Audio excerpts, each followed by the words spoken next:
morning. Happy Friday. Welcome to the Pitchline Chronicles. I'm Uncle Tats. I'm here with Rob. And joining us today from the Upper Deck podcast, we got Chris with us. How is everybody doing on this? Well, in New York, it's raining. I don't think it's ever going to stop raining. But how's everybody doing on this Friday? Pretty good. Pretty good. Waiting for some moves to happen here. Waiting for some Yankee news. Because it seems like free agency starting to pick up a little bit the last couple of days. So hopefully we get some more Yankee news. Yeah, no, it's been very quiet on the Yankee front. Not a lot of big splashes going on. I guess you could say, obviously the Hader signing was the last big splash that was made. Yeah. But we still have a lot of, we still have a handful of players that are just still waiting. Monty is still, we've discussed Monty's waiting for Texas. I think Texas just about figured everything out because they started making a couple of moves. Blake Snell, we'll dive into that a little bit more. Bellinger, who's even, you don't even hear a team that's interested in Bellinger aside from the Cubs. Like, really, there's nobody that's kind of in the rumor mill on him. And I think that's kind of upsetting because Bellinger's a great baseball player. Is this fall into a situation where his age is working against him rather than his ability? He's like only 27, isn't he? Yeah. Well, I would say, no, he's looking for, the way I'm looking at it, at 27, 28, like once you're almost on that cusp of 30, you're looking for that last big contract because you're not going to get it once you get past 30. Teams just don't want to give out the big deals to guys that are on the tail end of their career. Not that they can't do it.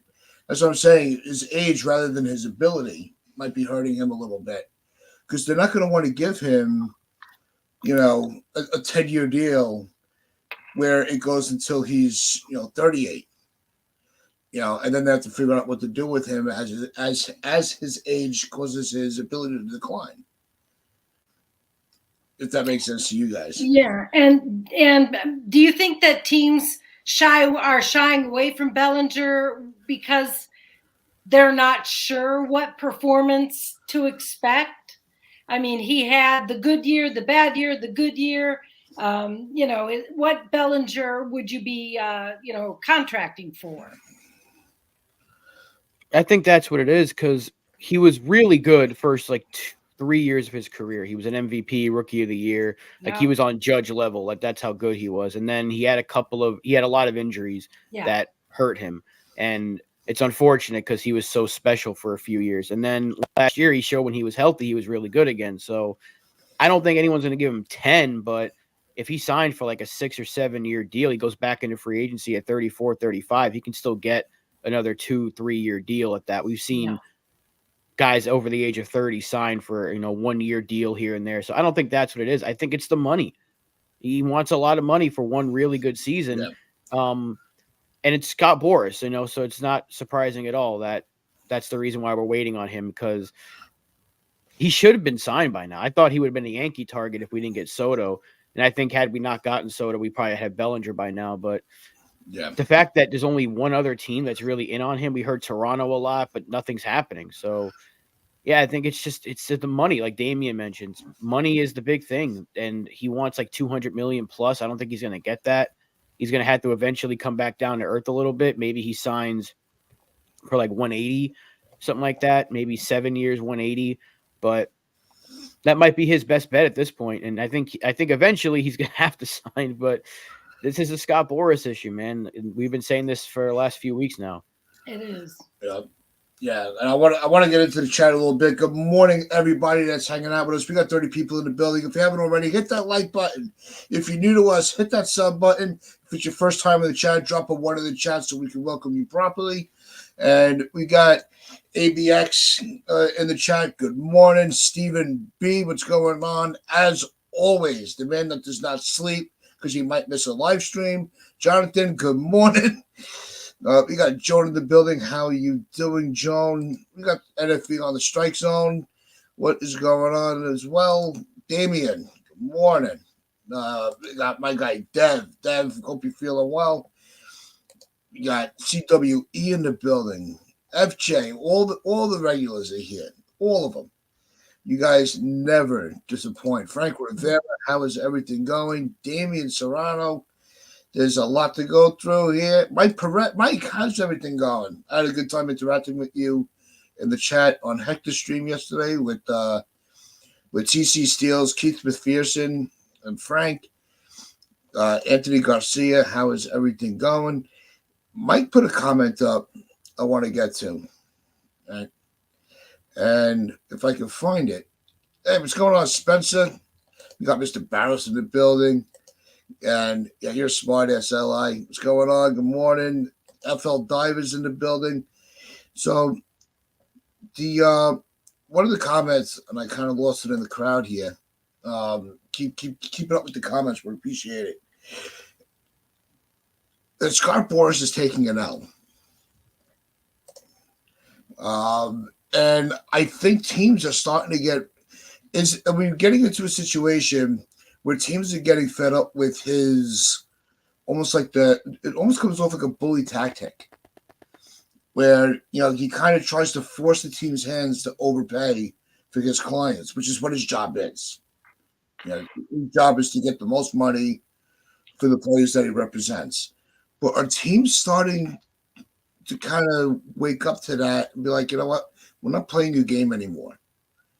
You're not forcing us to spend our money if we don't want to. I think it's a little bit of that, and also the free agent class isn't necessarily great. Bellinger's a good player. I like Snell a lot, but I'm sorry. I think Montgomery is being incredibly overrated by a lot of people to say that they would want to give him $30 million a year. I don't think anyone wants to do that. That's why he only has one team to really wait for. Chapman, I think he's a Boras guy. Yeah. What is he gonna get? Like, he's not really that. He wasn't coming off of that good of a season. And I see that apparently, I think it was a Red Sox reporter saying the Yankees have interest in him, which I don't believe for 1 second.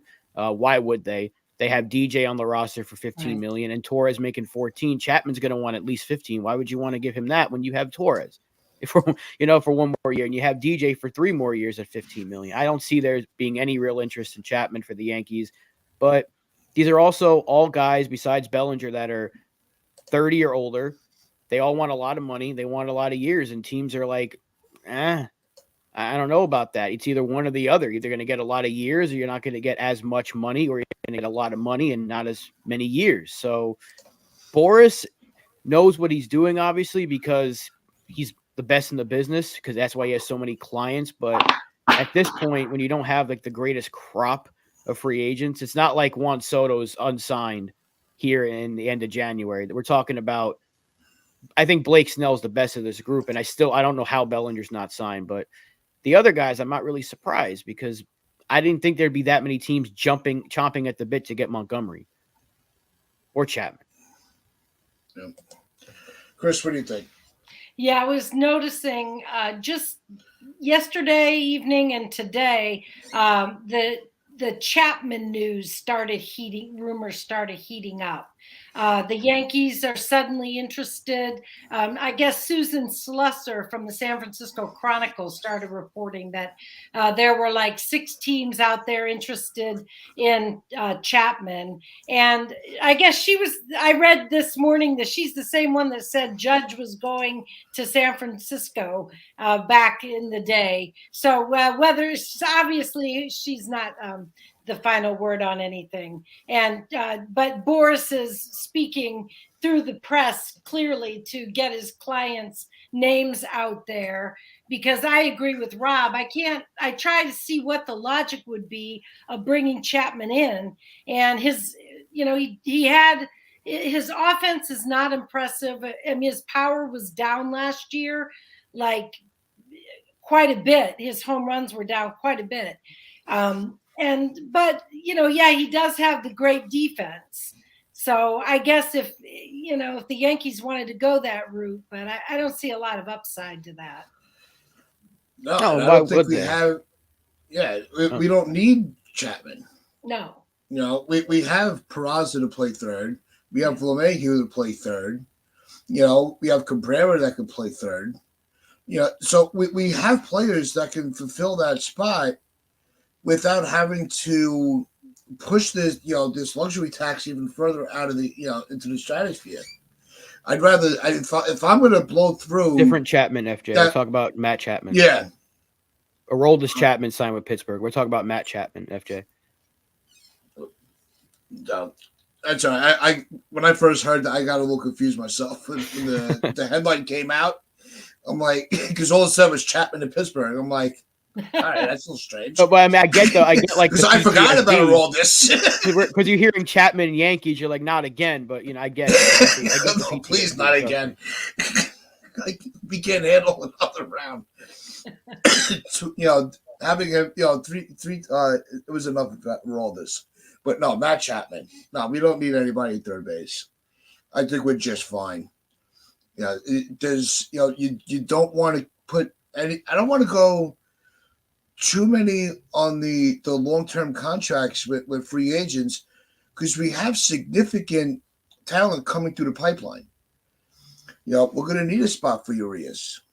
Yeah, for Arias, whichever one I'm thinking of. You know which one You got years to learn his name. You got plenty of years to learn that name, Tat. So which one? Which one was it? Roderick Arias. Arias. Okay. There you go. but you knew who I meant.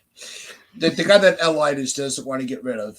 You know, he wants to keep, you know, hold him like it's his own child. Please don't. But no, he's already here, so it's all good. It's too late. But I look. Matt Chapman's a great player. If it was me, I would say I think he's going to end up. I want to say Toronto, but I don't. I think Toronto might have already filled that gap. But I can see him just going back on. I'm going to say, even though he's already been in free agency, but a team-friendly deal because he's familiar with the organization. He might cut them a break just to kind of get settled of where he's going to play because we're not that far away from pitches and catches. And then I think a week later, you know, is when full camp start. You know, and next thing you know, we were in spring training games, and it's more. I think it's more important for we touched on this a little bit on Wednesday. It's more important for the position players to be ready before the pitching, because there's so many other dynamics that go into whether you're a third baseman or a pitcher. Yeah, and the only way I can see the Yankees bringing in Chapman is if it's for like a 1-year deal, and that's the way they treat prospects. But the only way I can see it happen is if they move Torres for pitching. Like, let's say a team's willing to give you one of those young, controllable starting arm, like the Mariners could use Gleyber Torres, maybe. I still don't know who's going to give you a controllable pitcher for 1 year of Gleyber Torres, but if that's the case, then maybe they get Chapman and move DJ to second, or they let Peraza play second. But they're still going to use Peraza as the utility guy. So that's the only way I see it happening. But then you're downgrading your offense. Yeah, you're upgrading your defense with Chapman at third and DJ at second again. But your offense is going to take a hit because DJ was not that far off from Chapman's offensive numbers, and DJ was coming off a rough year. So I don't see the interest really being real. I think it's just something to use to drive the price up for other teams. Because you hear this all the time when a player's unsigned, they go, "Hey, the Yankees are interested." Next thing you know, the guy signs like 2 days later. So I don't see the Yankees bringing him in. The only way they do is if Torres gets moved. Yeah, I think the window of Torres being moved is done.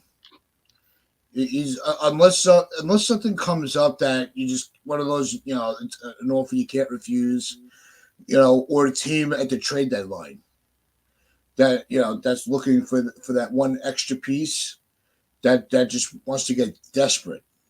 You know, a team like we're not even thinking of. That's like, you know, we could really use another bat. You know, an infield bat. Torres is going to stay with us They're going to give him the qualifying offer. He's going to turn it down. And at least when he does sign somewhere, we'll get the compensation pick. So it's. I don't think it benefits the Yankees to just move him for the sake of moving him anymore. That was last year or the year before.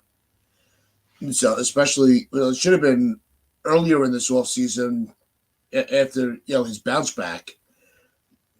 Rebuilding, and not that he was a comeback player or anything, but he did build his stock back up, playing back at second after being forced at shortstop where it didn't click. Yeah, it was rough watching him play short. I wanted him to succeed at shortstop, but it just didn't work out, and obviously it took a hit on him offensively, even though 2021 he was still one of our top offensive players, believe it or not. So it's funny how that works. But he's been a lot better the last 2 years, and I see a lot of people mentioning Murakami coming into the MLB. I think next year or the year after. I wouldn't mind. I've been talking about him a lot. I just think at that point, though, the Yankees are going to have first base figured out. Because, Murakami at this point, it seems like everybody wants to be a Dodger now. So maybe he joins with eventually Roki Sasaki will probably go there too. So I don't know. I don't want to wait for. I'll take him if he wants to be a Yankee, but I think in 2 years' time we'll have first base figured out, either Ben Rice or maybe Spencer Jones. So if they want Murakami, go get him, sure. But I think at that point we're gonna have first base figured out. Yeah, and CWA, he's like, he doesn't believe Murakami is good. Wants to team up with other Japanese players, which would be great for the Yankees. But I'd have to see that to believe it. It's really that's what it comes down to. I don't think until they sign with the team. I think because of the aggressiveness of the Dodgers, the West Coast appeal. When it comes to the Japanese players coming over, that's going to be that's where they're going to go until they go somewhere else. Hey, Tats, can we back up to a comment you made a minute ago? Go ahead. I wanted to ask, so you were talking about, Gleyber Torres. So are you thinking that, I realize that he's not going to get extended, but so you're thinking that he wouldn't come back to the Yankees, that he would go elsewhere as a free agent? If the Yankees gave him a contract, if they give him a qualifying offer, I believe he would turn that down. Yeah, okay. Gotcha. He's not just going to come back for 1 year and try again. No. All right. I see what you're saying. That's what I meant. Yeah. No, I see what you're saying. Yeah. Because I was thinking, what better second baseman is going to be out there in 2025? I think Gleyber gets undervalued in some respects. I wouldn't mind seeing him back with the Yankees, getting signed. Me either. I'll take him back. If the interest in Chapman is real, which I don't think it is, they might as well just extend Gleyber. He's the better player. He's a far better player than Chapman at this point. He's a lot younger. I just don't think they're going to do it because they've been talking about for years what the plan is for the future of the infield, and I still don't think they trust Peraza, but they have Cerna coming up. Jorbit Vivas is coming up.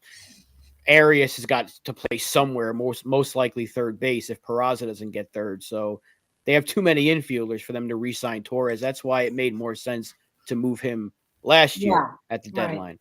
But now you're so far into the spring, or you're getting close to spring, trading him now makes no sense unless a team is willing to give you here's 5 years of control of Brian Wu or Bryce Miller or something like that from Seattle, or dare I bring up Edward Cabrera again. I don't think that's going to happen though, because Miami's not going to pay for Gleyber.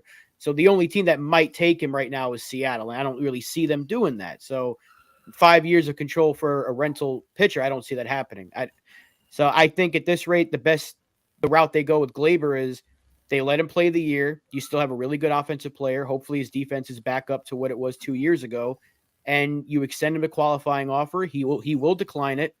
Someone else will sign him, and we get 2 picks out of it. That's probably the route they go, unless the team comes calling and says, "Hey, we need his bat. Here's Bryce Miller. Here's Brian Wu. One of those 2 guys, and maybe a relief pitcher." Then maybe the Yankees don't turn that down and they just roll with Peraza at second. That's the only way I see it happening. But right now, I think the ship has sailed on trading Gleyber Torres because I don't see anyone offering 5 years of a starter for a rental second baseman. I just don't see it happening. No, that's why I say that the window to move him for anything significant is done. That's why I think he's going to finish. He's going to stay on the Yankees until he reaches free agency. The player that they're going to call for is Peraza. And hope if the deal is right, because I don't want to move Peraza, but if Peraza is going to get us a piece that we really need, it has to be investing. We have to at least give it thought and not have a gut reaction of no, it's Peraza. You can't move him. But Hal made he made the statement that he sees Volpe and Peraza as the middle infielders for the future. Are they just biding time with Peraza until they just let go of Torres? Maybe they don't even offer Torres a qualifying offer of depending on how his year goes, he might just say, yeah, it gives me one more year to build myself up for more money. So they might not want to offer him. It depends on how much the qualifying offer is. It'd be like 20 something. I think it goes up to 20 or 20.5, something around there. Yeah. I think Arias is still far away, FJ. So we're not even going to get into that conversation about blocking him. Yeah. Don't pay him any mind in the chat. He's talking nonsense. But listen, the thing with Torres is even if he does take the qualifying offer, I'm not going to complain about Gleyber being back for another year because I don't see him having a terrible. If he has a performance similar to last year, that's fine. That's well worth $20 million in this market. So, I mean, the thing is, even if the plan for Peraza is he's going to play 3 positions this year and then next year he's the starter at second or third, we still have DJ for 2 more years after this year. So he's not going anywhere. He could potentially still be the third baseman or the second baseman. They got to find a position for Peraza. That's why I don't want him being the utility guy. I want them to find a position for him now. So, Li, I'm not talking to you. If we find a position for him now, then you can figure out where Arias is going to play when he is ready in 2-3 years. Because Vivas is close to ready, and Cerna's also coming up. So they got to find a place for all these kids. Now, I agree that Arias should not be blocked, but we're not talking about he's not ready this year. He's not ready next year. Next year might be the earliest he's ready.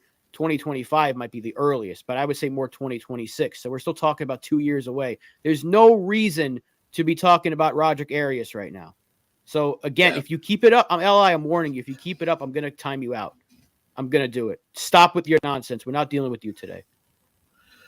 Yeah, right now we're focused on 2024. We're worried about 2025 at the trade deadline and the next off season, because that's when that trade's going to affect the following year as well. But right now we're just trying to we want to focus on building the team that's going to get us the success in 2024, because the last thing we want to do is have another subpar year with Juan Soto going into free agency. Right now, they addressed issues that needed to be addressed. Now the issue is fine-tuning this team. So Soto's like, leaving this team would be a mistake. That's the mindset I want right now. Especially going into spring training, because you want to get all these bugs worked out. You want everybody to see who's aligning with who.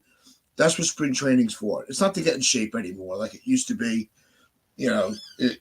Way back when Yogi Berra and all these guys were, leaving their jobs at the supermarket begging groceries to get back in shape for baseball. These guys are playing 12 months a year now. So that's my concern right now, is making sure that Juan Soto does not want to leave. Yeah. Another player that came up, that was being talked about on the Morning Brew yesterday, that we haven't really put a lot of thought into, or a lot of time on, Jose Trevino coming back. with the catcher role with him and Wells. You have a platinum glove catcher coming back off an injury that he tried balling through and didn't want to, he didn't want to hurt the team. He ended up probably staying out longer than he wanted to or would have needed to with his wrist. How are you guys feeling about Trevino going into the season with this pitching staff? Chris? Yeah, I think Trevino is the number one guy to come back and do the job for us. Obviously, he'll be sharing the duties with Wells. I'm sure that I'm not that well versed on who will catch who, but I'm sure that there'll be specific duties that Wells will have as the season goes on.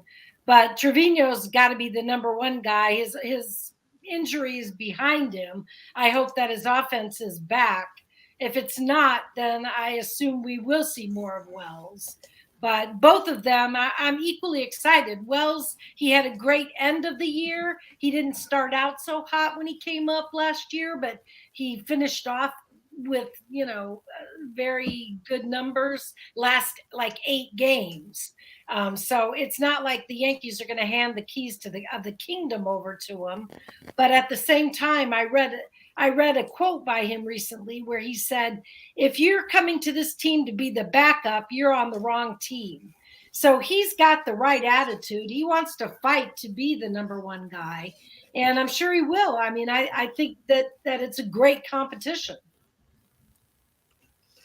Yeah, I don't think there should be a starting catcher anyway because Cole likes Trevi, right? Okay. Cole loves throwing to Trevino.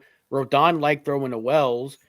We don't know who Stroman's going to like throwing to. The Yankees don't really have a starter anyway because how many games were split last year with Higgy and Trevino before Trevino got put on the IL? So I think Damian's right. We're going to see a lot of both because it could be split. Now, I would rather Austin Wells be the everyday guy because I want his bat in the lineup as much as possible. But we know the Yankees use catchers differently than a lot of other teams. They don't really have that iron man behind the plate. We're not going to see a Posada like he was back in even back then they used Posada and Girardi, during those years. And remember in 2009, we had to use Jose Molina because Burnett liked throwing to him. So I think it's all going to be preference. Now, I think Cole eventually is going to have to throw to Wells because he didn't do it last year. That's why I wanted to see it. But if he's healthy, then we're going to see a lot of Trevino. We'll probably see him opening day. And then maybe they do like 2 games for one, and then 2 games for another just to try to keep him fresh. I don't know what they're going to do, but it's a 2-catcher league. Exactly. And for once, I agree with you, Eli. It's a 2-catcher league. And we have several of them. We just picked Luis Torrens back up on a minor league deal. So maybe one of these guys is going to get moved. So he liked Higgy. He liked Trevino. He didn't like Gary very much, but Gary caught him actually pretty well. So, I mean, again, it's a preference thing, but you need 2 catchers now. You need 2 good catchers. And the fact that we got one really good defensive one and Austin Wells looked fine last year. And I couldn't think of anyone better to have Wells learn from than Trevino, a platinum glove winner. So it can only benefit the Yankees to have 2 of them. Yeah, I think it's going to be like a traditional platoon. You're going to see, like you said, 2 games. Because you also do want to keep you want to keep Trevi fresh. And you don't want to just have Wells just sitting on the bench waiting for, a day game after a night game. Because that's usually that's traditionally when you would see the backup catcher, or a doubleheader. I want to see them go to more of and I very rarely even say this, but I'd rather them go to more of a new school approach where it's really just a straight up platoon. They're going to split the time evenly. I think with a catcher, that is the best way to go, especially when you have somebody seasoned like Trevino working with a rookie like Wells. And so I expect Trevino to just ball out this year. He wanted to be here. When he heard about the trade, he was doing backflips. I think that's another thing that gives him value amongst the fans and increases his stock. He wanted to be a Yankee, and the Yankees have him. You know, that's why he did not want to come off the field last year. He knew he was in pain. He knew he was hurting, but he did not, he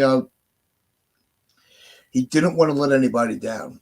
And when you have that mentality with the money that players make these days, to me that just says something about their character. Chris, what do you think? Oh, I agree 100%. He's a gamer, and he is definitely one of the leaders, in that clubhouse, I'm sure, for that reason. He's very valuable, and he'll probably be back, I hope, offensively. I don't see why he wouldn't be. In fact, I'm getting rather tired of the whole narrative of if healthy, because it sounds like the players that we're all worried about, pretty much everybody is healthy. Rizzo, Rodon, we're getting all these reports. So, you do kind of get tired of hearing the if healthy narrative. And Trevino, I expect to be back and doing the job that he did for us before he was injured. So. Yeah, you got to think about that, because remember 2022, he had never played that many games, and that was his first full season, really, and he was really good. So, again, you talk about his injury last year that prohibited him from doing so much. You saw he wasn't the same player. Even his defense took a hit, and you knew something was up with him. And then you learned he was playing through a wrist injury. Wasn't the greatest idea in the world, but that's sometimes that happens. Like you said, he wanted to be on the field so badly. You can't really blame a guy for wanting to play. But at the same time, you're like, hey, if you would have went on the IL sooner or talked about this sooner, maybe you could have gotten it addressed sooner, and Yankees could have made a different move. But now we actually have a guy like Austin Wells that, okay, if we do have to send Trevino to the IL again or whatever may happen, Wells can be the everyday guy, and we have several guys that are in the system now that can come up. I think Narvaez is close to ready. Ben Rice could potentially be ready this year. Ramirez is a couple of years away. So the Yankees have plenty of catchers, and there's still Rortvedt. We can't forget about him. He's still around. He's still existing. For now, he's existing. And don't forget, you brought up 2022 with Trevino. That was his first full year as that was his first year as a full-time catcher, and he won a Platinum Glove. Yeah. That year. So who knows what this dude could really be like when he's fully healthy? That year might have only opened up an extensive career for him. Which is why I say that's why he didn't want to come off the field last year. Unfortunately, it's the Yankees. Injuries happen, and I don't think it's more of the if healthy narrative, Chris, because it's when it comes to the Yankees, you have to say that. It's like Yankees baseball, Yankee player on the IL. It's the same thing. Because it just happens all the damn time. But we always talk about how Rodon also has to be, he's got to stay healthy, and we need him to make, it's 30 starts. Yeah. We need him to be we need him to have his bounce back year. So we see what we have. I think Trevino's falling into that same category. I don't want to see it where 2022 was. I want to know. I want to be proven that it wasn't a fluke, that he really is that damn good, because we didn't get a chance to see it the following year. Well, we know he's good defensively, no matter what.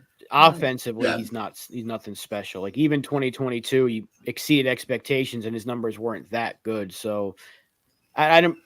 And we just know that if he's good to go, then we know we're going to get a great defensive catcher. That's really it. And he'll give you a few big hits here and there. The offense is going to come from Wells. And I think his defense was a little underrated, in my opinion, because every time we talked about he's not that good defensively, you watched him play even in the minors, and Rodon spoke highly of him in his rehab start, and everyone was kind of like, no, he's fine defensively. So the players said the same. They said this about him, but I'm going to listen to the guys that are with him every day more than I'm going to listen to some random scout. But Wells has improved defensively. I think he can be the everyday guy moving forward. But as we have Trevino for 2 more years, so you might as well use him. And the if healthy conversation applies to really 2 guys. That's Stanton and I guess Rodon, because Rodon needs to be healthy. And Stanton, it's the case of him getting hurt every single year, but we know what he is if healthy. I agree. I hate having to say it because it feels like we're saying it more than anybody. And when we say it, it's a problem. When the Yankees have to rely on injured players to come back and bounce back, it's an issue. But when other teams have to do it, well, Rizzo had a concussion. I'm not going to use that against him. Like, that was such a strange thing. But when other teams have to rely on bounce back years, like the Cardinals have to rely on a bounce back year from Arenado, no one's complaining about that. No one's saying that's a bad thing. But when the Yankees do it, it's an issue. So why not rely on Giancarlo? What are we going to do? Cut him? You're not going to cut the guy with nearly $100 million left on his deal. So yeah, you got to rely on him. You're not going to you're not going to cut Rodon because you just signed him a year ago. Like, people are making it seem like they're just going to cut hundreds of millions of dollars off the roster and pay those guys. So the Yankees need Stanton to be healthy. So the if healthy conversation for him applies, but for everybody else, of course, if healthy, this is going to be a good team because every team wants their team to be healthy. The Yankees right now, like Chris said, they're going into spring with hopefully a clean bill of health, and we just see where it goes from there. Now, whatever position battles we may have need to solve itself. Does DJ lose the job to Peraza? Who's the starting catcher? Is it Trevino or is it Wells? That's really it. And then it's just figuring out who's going to be the seventh inning guy, the eighth inning guy leading onto Clay Holmes. So that's really it. The rotation seems to be set. The bullpen for now seems to be set unless they make a move. And everyone seems to get good news on their health. So we just got to get ready for spring. I mean, a lot of people are trying, and I get it, we're bored because nothing's happening. It's still a month away. It's still a month away and we're bored. So we need something to talk about. I mean, Talking Yanks just did a fake series recap for Yankees Dodgers. That's how bored they are. They went into the future. So yeah, we need something to talk about. But until we get something to talk about, everything's just conversation that pops up in the. It's like you have to go but talk about what you're talking about, and then another conversation will pop up. Like, we can talk about what Aaron Judge said yesterday at his fundraiser. Keep DJ, Soto, and him at the top of the order. That's what Aaron Judge wants, and I'm sure that's what we're going to get at this rate for the top three. DJ, Soto, Judge. Yep, 100%. I was thrilled to hear it. Yeah, I don't know. See, I don't know about LeMahieu as a leadoff hitter.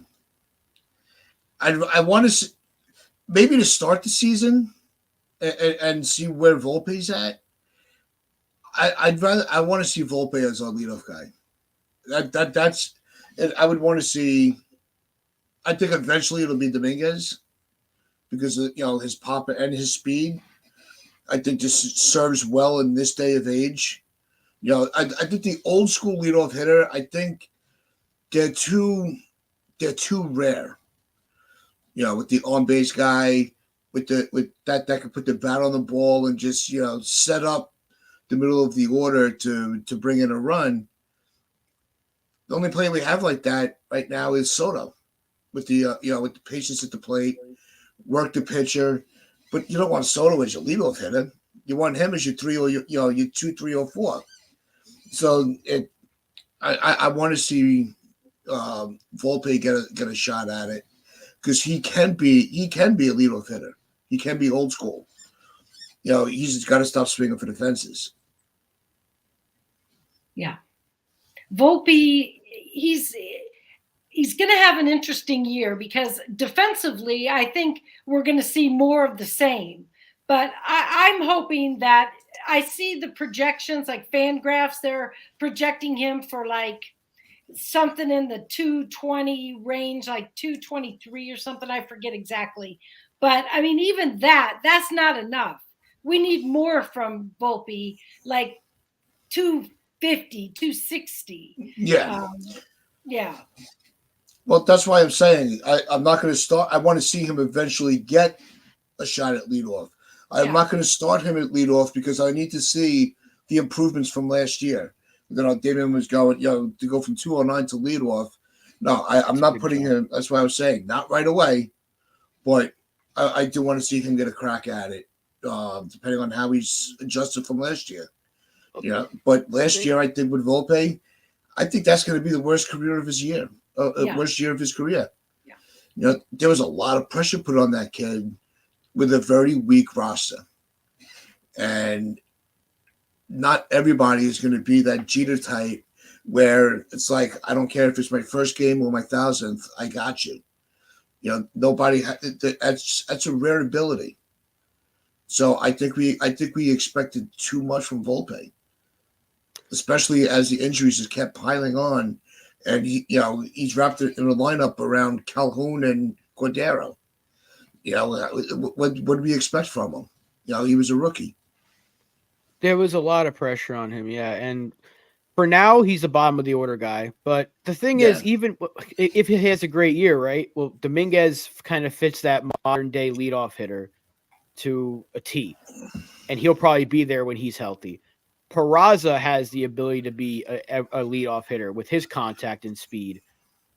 So, I mean, Verdugo could be your leadoff hitter right now. So can DJ. I mean, if DJ's hitting like the way he was last year, he could be at the top of the order. The Yankees had, and Glaber too. Glaber had a good year when he was batting leadoff. So, I mean, the Yankees have several guys that can lead off, but Volpe right now, he needs to work on some stuff. I love the power. I love the ability to steal bases. Having a 2020 year is nothing to shy away from. You can't really overlook. But you need the average to be up. You need the on base to be up. I could do with less home runs and more contact, more average from Volpe, more doubles. I want him to be more of a doubles guy. But if he's going to give me 20 home runs a year, that's fine too. But I do want that average way up there. I don't, 220 is not going to cut it, especially for a guy that's got as much hype around him as he did, top prospect. You need at least 250 in this game from a player like him, at least. If he's hitting 250, you might think about putting him at the top of the order. But for now, he'll probably bat 8th or 9th. That's fine. We always talk about having that second leadoff hitter right at the bottom of the order. I would have just use that term. Yeah, the end of the season, he's batting 9th and Dominguez is batting 1st or something like that. That'd be pretty cool. And I think that would give us a lot of versatility, having different guys with speed, different power guys. So the future is bright. When it comes to, I think Volpe's going to be fine. I think he's going to be fine. He's got this first year. Bobby Witt Jr. didn't have a great first season offensively either. He was better than Volpe, but it's 1 year and the kid's 21. Like, we can't write this kid off yet. I think he'll be a lot better. Yeah, no, there's no denying the numbers are what they are. He did not have a strong rookie season. Not every rookie is going to be, can be a rookie of the year. You can only have one. Like I said, this might be the worst year of his career, was his rookie year. And he might kill it for the next 20 years, for all we know. We have to see how 2024 starts for the kid. That's all we can do. Hope that he's made adjustments. I do want to see him a little bit stronger defensively, and I want to see him cut back on the home run swing. Just make contact, and then just run around the bases like a freaking lunatic. Because we know that his stealing ability is very much a key to his game. Is his legs. So utilize them. Yeah, might as well. I'm trying to think of what the lineup could look like now, because I'm going to guess, because Judge said it, we'll see DJ in the leadoff spot as much as possible, but there's also Verdugo that can hit leadoff against certain pitchers. It's all going to be matchup based, but right. I mean, as long as they keep Judge and Soto 2-3 or 3-2, whatever order they go, the rest can kind of follow suit. I'm wondering where Glaber is going to hit, though. Glaber might hit 5th or 6th. You could even bat him cleanup if you want to. That's the kind of bat he provides. So I'm interested to see what the opening day the first spring lineup could give us a decent indication of what they want to do.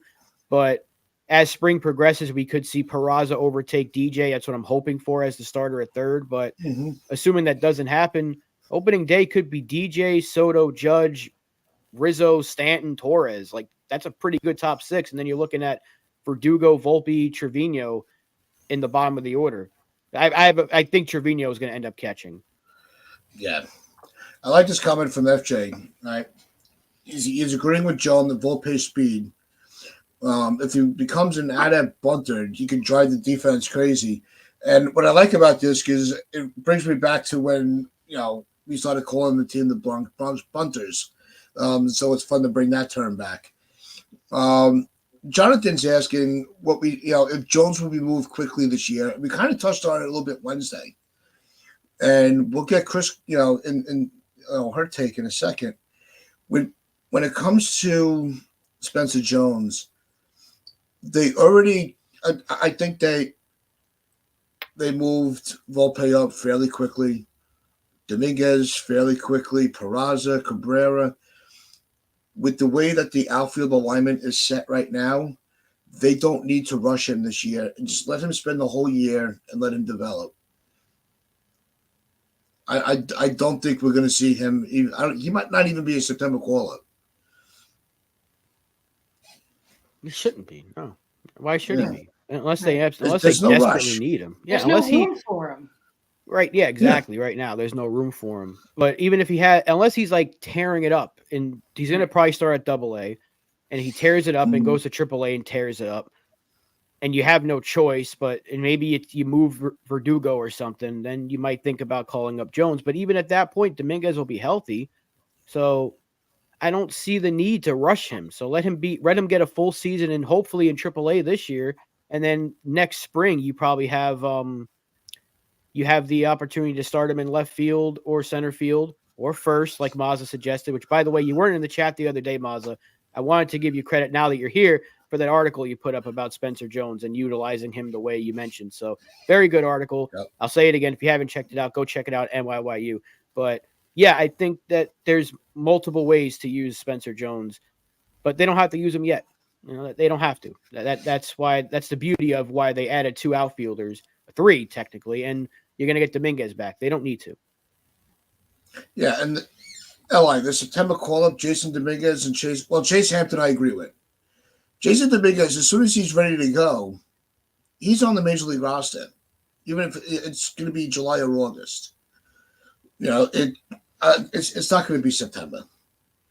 You're going to see once they have an idea of what's going on with Dominguez by the trade deadline, you're going to see somebody get the boot for Dominguez. They're not going to.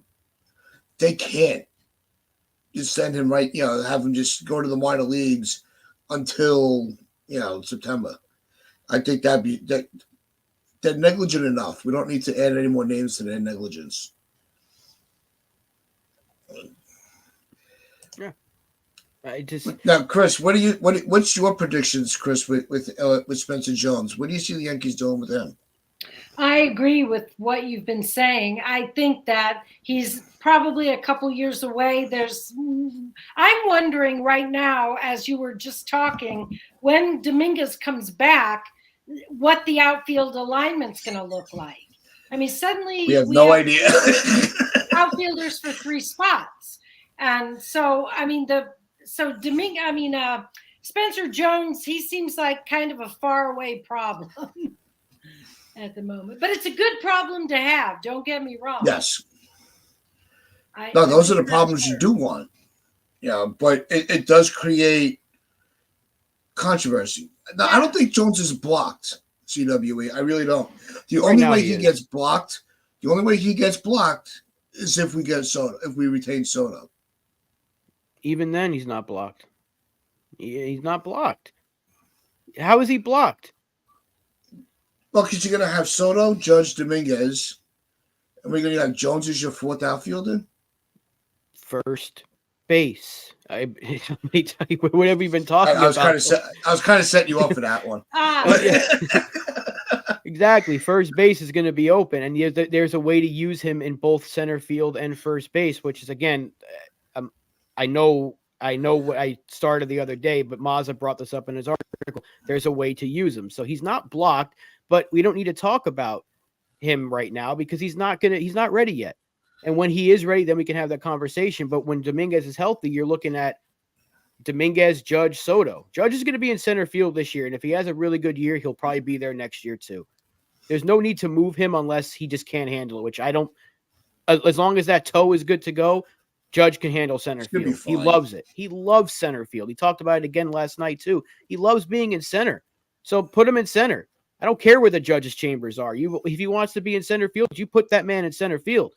If he wants to play catcher, no, never mind. But you put that man wherever he wants to play. Like, that's Aaron Judge. That's your franchise right there. But I have all the confidence in the world in him playing center field. And if they want Dominguez in left, then fine. Soto is better in right, but Juan Soto also said he doesn't care where you put him or where you bat him.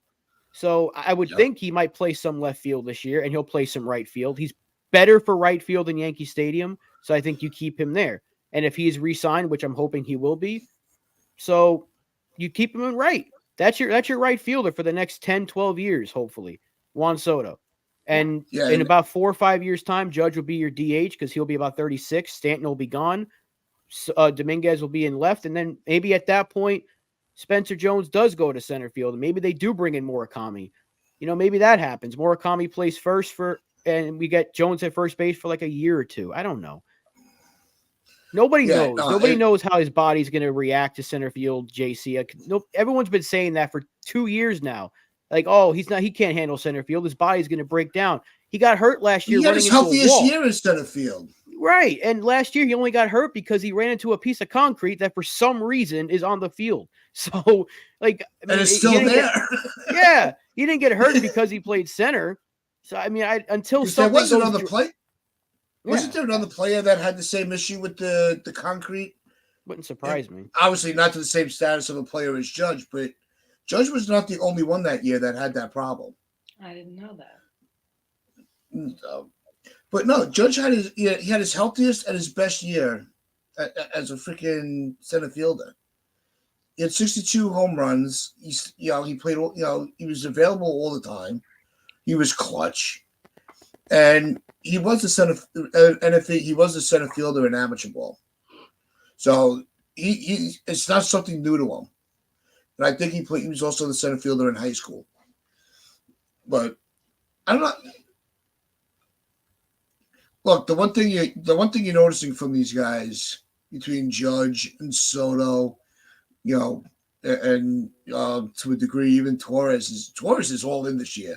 He's gaming with everybody. He's interacting with all the new players. But the one thing you notice if you listen to the language that they're using, their egos are not getting in the way. It's like, wherever you want to play me, wherever you want to bat me, I'm good. I'm just happy to be here. That to me, that's a winning mentality. Well, I've always batted second, so you can't move me from there. Well, sorry, you work for the manager. The manager doesn't work for you. And these guys are checking their ego at the door, and they're ready to win. Yeah. So it's just another increase of the optimism. And one more thing I'll say to JC is we don't know how his body is going to react to center field every day. I mean, everyone's different. What were they saying when the pandemic was going on? Everyone reacts to COVID differently. Some people got the symptoms, some people don't. You might have it, you might not even know about it. So we don't know. I understand what you're saying because he's so goddamn big that anything can go wrong with him at any moment. But the same thing can be said about him playing right field or left. Because they were talking about him playing left field, and that left field's pretty big in Yankee Stadium. So, I mean, until something goes wrong, and I'm hoping it doesn't, I don't really think it will, unless I'm not even going to bring that negative energy into the air. But he did it 2 years ago. He loved it. His body was fine, and he was doing it last year too. Before, I think, because Bader was healthy, they eventually moved back to right field, and it wasn't until he cracked his toe on a piece of concrete that we had to worry about that. So, yeah, the knees and all that. But again, until something happens, if he wants to be in center field, guess where he's going to play? Center field. So, and I think in a few years' time, he's going to DH anyway. Yeah, well, we talked about that also. Boone's plan for the outfield is to keep everybody very fluid, and really shuffle everybody around as much as he can while keeping them consistent, which is going to be Can Boone do it? Absolutely. Will the analytics allow him to do it? Probably not. Because we all know that analytics runs the team once the game starts. He's like, wait a minute, this player gets hurt. He's like, this wasn't in the script. And he can't manage. He can't improvise at all. So Boone's going to have his work cut out for him. But to this point, the way he's been talking, just like the players have been talking, it leaves you leaning more towards being optimism, the optimism than the pessimism. No. Just ready for baseball, man. Oh, I'm so ready. Speed I think up it's the clock. 62 days to opening day. Bring it. That's what's. I'm so fucking ready. This is brutal, but this is what we signed up for. So, but we're glad that you guys signed up to hang out with us for the last hour. We have enjoyed all the interactions. We appreciate you all. Chris, thanks for spending your free time with us. And if you don't know, also check out InsideTheDiamonds.com. You can catch Chris's articles as well. And she will be back with Lynn Sunday, 11 a.m. for the Upper Deck Show. Make sure you check that out if you are not part of that crew already. I know a lot of you are, and we appreciate you guys checking out all the shows, no matter who is hosting. We appreciate the support across the board. And you guys will show no favoritism. So, as we always say, hit that like button, hit that sub button if you haven't. Share this video out with your friends, your family, the stranger on the corner. Everybody have a great weekend. Hope you guys win any bets that you put on the football games, but bet responsibly. And was that a shot at Keyshawn Butte, the college player? Did you just unintentionally take a shot on the LSU wide receiver? Why would I do? Because the kid from LSU just got like ripped for making like over, I don't know how many bets it was, like a lot of bets last year. I have look at you talking. I have no fucking clue. Wow, that's impressive. The fact that you did that with having no knowledge, that was impressive.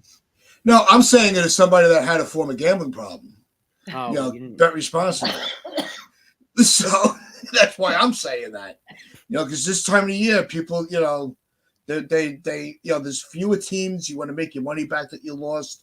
Don't get stupid with it. Be responsible about it. All right. If you took the L, take the L. Like the Cowboys. Don't try to take it all back in one day. But we appreciate everybody hanging out with us. Enjoy the rest of your weekend. We will be back on Monday morning. Chris will be back on Sunday morning.